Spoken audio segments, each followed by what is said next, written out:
example of one of the things that we're going to talk about on Thursday's webinar. So I see we've got some people tuning in here just for the first time this morning. Guys, I'm having a webinar Thursday evening at 6 o'clock. It's October 21st. You can sign up totally free. Click the link. It's pinned in the live chat. It's pinned in the description. I see we got a bunch of new people here this morning.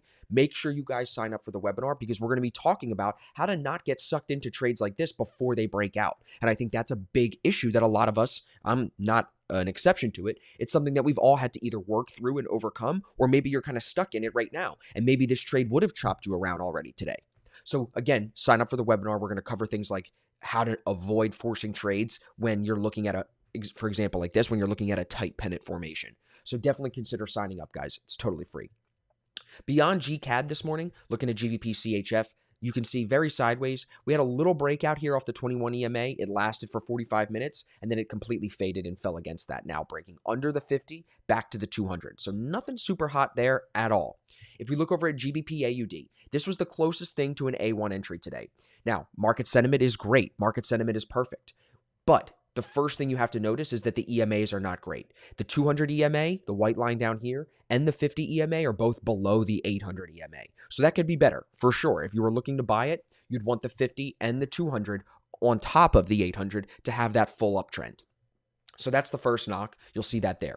But more importantly, when you look at this entry formation, there's two things about it that actually make it an invalid ASFX entry. You see how this candle, the open price of this candle, is not touching the red 21 EMA? That is a sign that it's a fake out formation and that it probably will come down and hit stop loss. The reason why we call that a fake out is because the ASFX entries, particularly the A1 entry, is back tested with the idea, with the parameter that it has to come off the 21 EMA. So because this open price of this candle is not on the 21 EMA, the wick is, but the body is not, this is not a valid A1 formation. So because of that, I didn't take the trade. Now, the other thing, the other knock here, if there is a knock, is this falling red trend line. And I say if there's a knock because to me, this isn't an A1 entry. It's just not a proper formation. See this falling red trend line?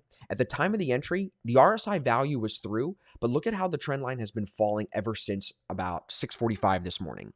That was the sign to me that this was not ready to move up. So the falling trend line, the weak candle formation, were two signs that we would just avoid this trade. On top of that, you have the EMAs that could be better. You're just at 1.9 R if it wants to go 80 R. So that's not that great either. It's close to 2 R, but you'd like to see more. The most that you got out of this if you took this trade is about 1 R so far, and it's now negative if you were still holding the trade. So to me, this is not an A1 formation. This is something that'll go into my backtesting folder just to be a reminder of what not to trade, but I think it's proving the point of why we avoid these trades completely when they're not valid A1 formations. There hasn't been a lot going on this morning. This